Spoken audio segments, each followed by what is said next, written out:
Hello everyone, welcome back to our channel How to Tutorials. In today's video, we are going to see how you can change your address on Aramex. Well, it is a quite simple process, so let's dive right into it. So the first thing that you have to do is open your Aramex app on your phone.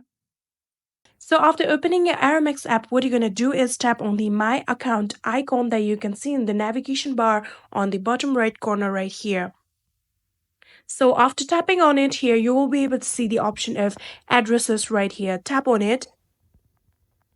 And you can see there's already my address right here. In order to change your address, what you're going to do is tap on the three dot bar that you can see right here on your address. After tapping on it, there you will be able to see the option of edit address. Tap on it. And then your map will be opened. Then you can locate the address that you want to edit, just like this. And after you have set your address, what you're going to do is tap on the confirm option right here. And then you can add in your landmark, building, street name, and all the information that is required. And just like this, when you're done, simply just tap on the save option right here.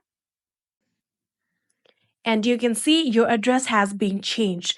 And just like this, you can change your address on your Aramex app. Pretty easy and simple, right? I hope this video was helpful to you guys. If it was, please do not forget to hit that subscribe button and like our video. Thank you so much for watching. See you in the next.